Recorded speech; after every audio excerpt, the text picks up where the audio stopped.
Welcome to all in this channel. वर्तमान आज आम जीवकोश और यार संगठन अर्थात सेल एंड इट्स ऑर्गेनाइजेशन रो क्वेश्चन आंसर अर्थात प्रश्न उत्तर बा एक्सरसाइज आज आलोचना करवा। देखो यहाँ हूँ आम बही थी प्रश्नावली आमर 1 टू 8 नंबर जाए क्वेश्चन अच्छी। आज यही वीडियो रे संपूर्ण प्रश्नर उत्तर आज आम 1 टू 8 नंबर जाए प्रश्नर उत्तर आज समस्त आलोचना करवा। प्रथम प्रश्न होची आमर प्राणी कोश और उद्भिद कोश मध्य पार्थक्य दर्शाओ। आम देखा वर्तमान उत्तर उद्भिद कोशर आकृति प्राणी कोश ठारू बहुत अपेक्षाकृत बड़ एवं प्राणी कोश उद्भिद कोश ठारू अपेक्षाकृत सान। द्वितीय नंबर पॉइंट अच्छी उद्भिद कोशरे कोश झिली एवं कोश भित्ति रही थाए प्राणी कोशरे किंतु केवल कोश झिली रही थाए कोश भित्तिटा न थाए। 3 नंबर होची उद्भिद कोशरे रसधानी गुड़िक स्थायी किंतु प्राणी कोशरे रसधानी गुड़िक छोट अस्थायी और केवल आदि प्राणी मान देखा जाए। उद्भिद कोश 4 नंबर पॉइंट अच्छी उद्भिद कोश लवक देखा जाए प्राणी कोश 4 नंबर पॉइंट अच्छी लवक से आदौ न थाए। 5 नंबर पॉइंट उद्भिद कोश सेंट्रोजोम नामक कोश अंगिका न था प्राणी कोश सेंट्रोजोम नामक कोश अंगिका थाए। आज देखा पाठर का द्वितीय क्वेश्चन आमर कोश झिलीर गठन और कार्य विषय देखा। कोश भितर कोशर विभिन्न उपादान को जी आवृत कर रखी थाए से आवरण को आम कहवा कोश झिली। कौन हो प्रकृत में कोश झिलीटा प्रकृति छिद्रयुक्त तेणु कोश सहित जड़ित विभिन्न पदार्थर आदान प्रदान पर कोश झिली एक माध्यम रूपे कार्य करते।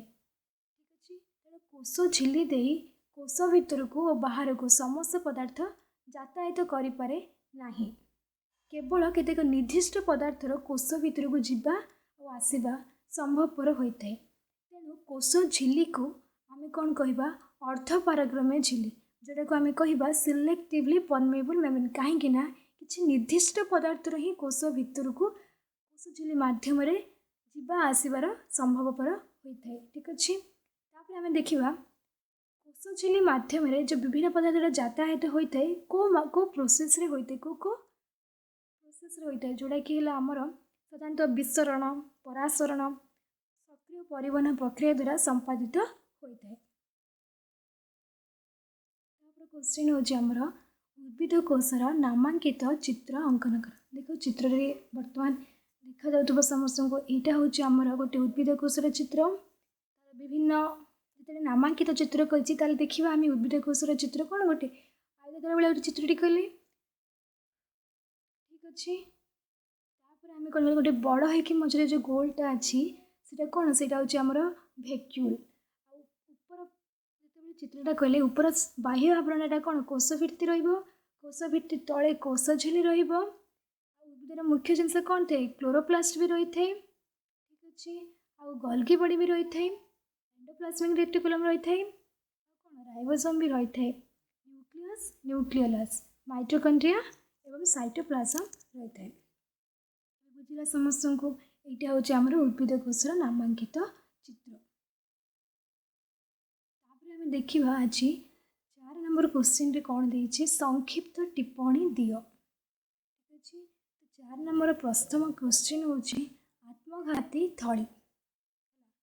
आत्मघाती थली विषय कौन भल भाव बुझे दूसरी शुण आम लाइसोजोमटा बहुत परिमाण आम प्राणी कोश देखा मिलता है गोटे झिली द्वारा आवृत होता है। लाइसोजोम भितर अनेक पाचक एंजाइम गुड़िक रही है जेहेतु पाचक एंजाइम गुड़िक रोचे तेणु जीवकोशटी जदि किसी क्षतिग्रस्त हम रुग्ण हो पड़े लाइसोजोम रे थिबा पाचक एंजाइम गुड़िक जीवकोश जो था विभिन्न जैविक अणुर पचन घटे था तेणु लाइसोजोम को आम कौन कहवा पाचक थली आख्या दी जाए किंतु बेले बेले से कौन करे लाइसोजोम विभिन्न क्षतकोश मूर्तकोश बा सेमानଙ୍କର अंगिका गुड़िक पचन क्रिया साहाय्य छोट छोट अंशरे परिणत कर दे थाए लाइसोजोम से आम लाइसोजोम को कौन कहवा आत्मघाती थली बा सुसाइडल बेग कहुए। आम देखा 4 नंबर सेकेंड क्वेश्चन जोटा कि हूँ आमर डिक्टियोजोम। डिक्टियोजोम कौन मुझे भलसे बुझे दूसरी देख आम गल्गी बॉडी रही गल्गी बॉडी आकार कौन गोटे बक्राकार थली बा चेप्टा नली बा सूक्ष्म जालिका परी गोटे उपर गोटे समांतराल भाव में एंडोप्लाज्मिक रेटिकुलम निकट रही था। तो उद्भिद कोश देखा जाता यही गल्गी बॉडी को आम कौन कहवा डिक्टियोजोम कहवा। डिक्टियोजोम काम कौन ये कौन कर कोश भित्ति तैयारी करिबार साहाय्य करने सहित विभिन्न प्रकार एंजाइम क्षरण करें। तो आम आज देखा 4 नंबर 3 नंबर क्वेश्चन जोटा कि हूँ आमर क्रोमोजोम। ठीक अच्छे क्रोमोजोम बुझे दूसरे क्रोमोजोम विषय कौन कौन लिखा प्राकनिष्ठ कोश डीएनए अणु क्रोमोजोम किंबा क्रोमोजोम जालिका भाव में संगठित हो न था किंतु सुनिष्ठ कोश डीएनए अणुगुड़िक क्रोमोजोम भितर संगठित होगी रही था। क्रोमोजोम दीटा एकक सूत्र रही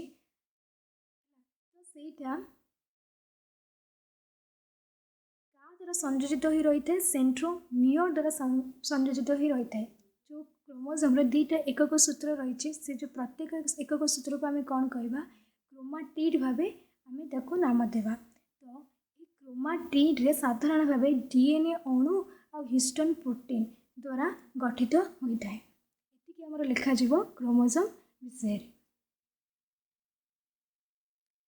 आम देखा 4 नंबर चतुर्थ क्वेश्चन जोटा कि हूँ आमर माइटोकॉन्ड्रिया। भलसे बुझे दूचे माइटोकॉन्ड्रिया विषय कौन कौन लिखा आवश्यक निहाती। माइटोकॉन्ड्रिया समस्त सुनिष्ठ कोश आमर माइटोकॉन्ड्रिया देखा जाए जोटा कि आकृति कौन सिलिंडर व काकुड़ी आकृतिर माइटोकॉन्ड्रियार आवरणटा द्विस्तरीय अटे। बाह्य झिलीटा छिद्रयुक्त चिकण एवं नमनीय किंतु अंतःस्तर झिलीटा भितर पटको भांगी हुए आंगुठी भली लंबी थाए। तो से भितर पट जो आंगुठी लंबी थाए ताको आम कौन कहवा क्रिस्टा बोली कहवा। जो माइटोकॉन्ड्रिया जो मध्यवर्ती स्थान अच्छे ताको आम कौन कहवा आधार व मैट्रिक्स बोली कहवा।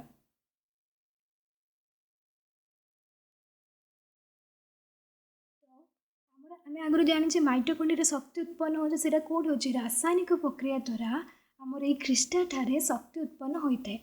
माइटोकॉन्ड्रिया अम्लजान द्वारा खाद्य पदार्थ गुड़िकर जारण घटी तहिंरु कौन एटीपी माने कौन एडेनेशन ट्राइफॉस्फेट बा जैविक शक्ति उत्पन्न होता है। तेणु से एटीपीटा कौन हो प्रकृति में एक्चुअल शक्ति से आम कौन कहवा एटीपी को आम कहवा शक्ति मुद्रा। एटीपीटा आम को कोष अंगिकार हो माइटोकॉन्ड्रिया कोष अंगिकार होता है से आम कौन कहवा माइटोकॉन्ड्रिया को कोषर शक्ति केन्द्र बोली कहुए power house of the cell बोली कहुए।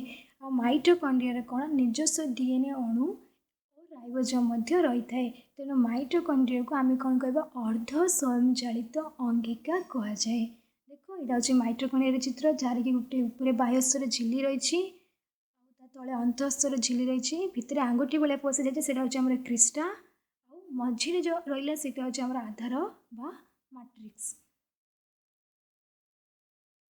आम देखा 5 नंबर क्वेश्चन। 5 नंबर क्वेश्चन आमर देछि शून्य स्थान पूरण कर। प्रथम क्वेश्चन देछि कोष झिली को डैश कहुए।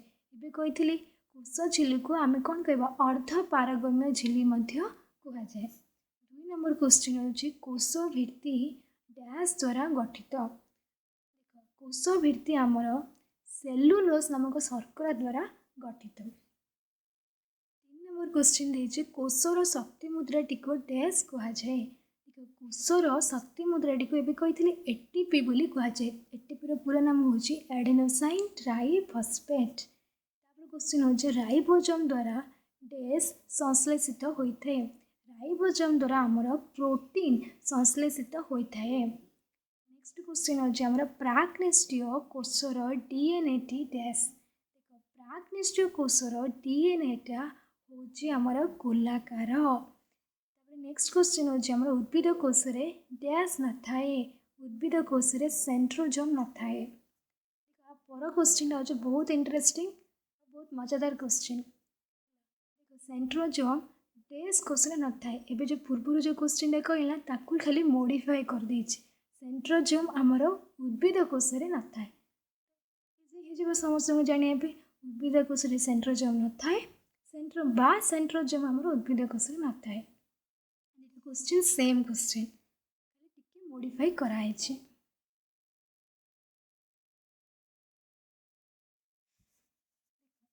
आमर 6 नंबर क्वेश्चन होची नामांकित चित्र अंकन कर। प्राणी कोष देछि प्राणी कोष। देख ये जो चित्रटा देछि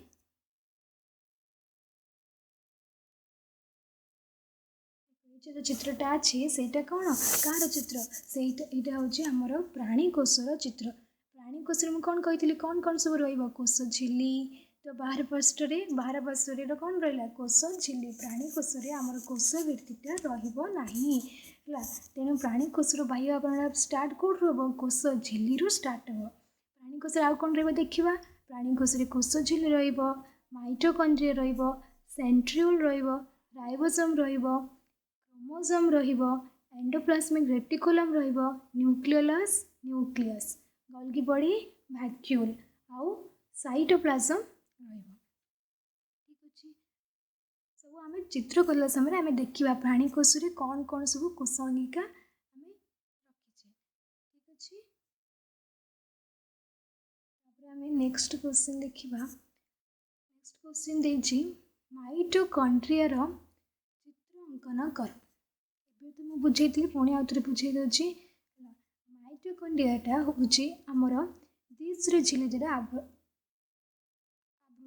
प्रथम बाह्य स्तर बाहर जो झिल्लीटा अच्छे तार ना हूँ बाह्य स्तर झिल्ली आउ जो भितर झिल्लीटा हूँ अंतस्तर झिल्ली कि सी कौन आमर भितर को आंगुठी भाया एमती माड़ी चलती तो सहीटा को आम कौन कह क्रिस्टे बोली कहवा। जो माइटोकॉन्ड्रिया जो भितर जो रहीगला खाली अंशटा से तार आधार आम कौन कहवा मैट्रिक्स बोली कहवा। एतिकी हूँ माइटोकॉन्ड्रिया कला बेले एतिकी तार नामकरण ठीक से करले संपूर्ण मार्क पाइपर।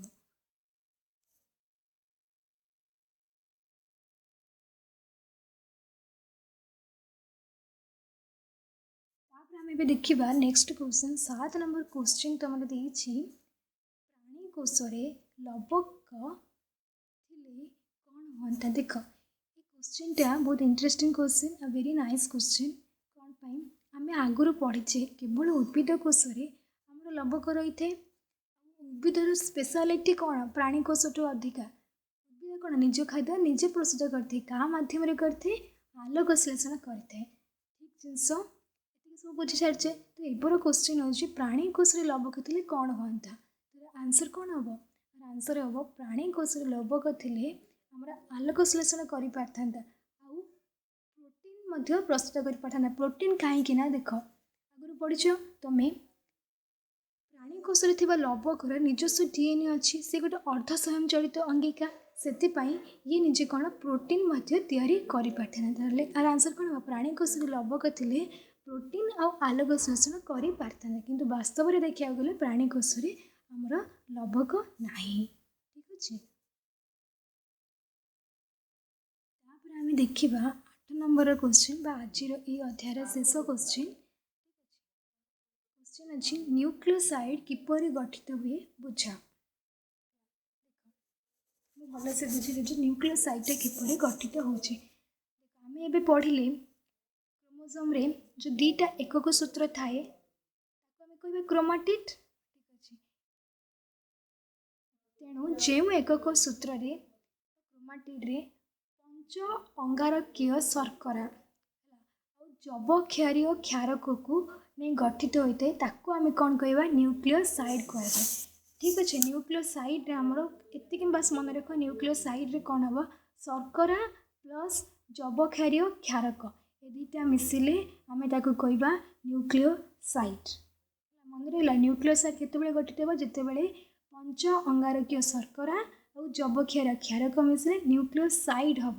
जितेबेले पंच अंगारकीय शर्करा जबक्षार क्षारक और फस्फेटटा मिसिगले आमर से कौन हो न्यूक्लियोटाइड। आमको एडिटा ही मन रखा हम जे पंच अंगारकीय शर्करा और जबक्षार क्षारक मिसिले आमर कौन गठित हम न्यूक्लियोसाइड आमर गठित हम। तुम ये पाठे समस्त प्रश्नावली समस्त प्रश्न को आलोचना कर दि जाइए भिडटे। सेल एंड इट्स ऑर्गेनाइजेशन विषय जब आउ कि जानवा इच्छा ये पाठ विषय जब बेस बुझापी चाहूच किसी अन्य वीडियो देखापी जब चाहूँ ताल ये चैनल को सब्सक्राइब करूँ, लाइक करूँ एवं शेयर करूँ। ठीक अच्छे ताले आमर नेक्स्ट वीडियो गुड़िक आपण प्रथम देखिपारे और भलसे आपणकर पाठ को क्लीयर करें। धन्यवाद।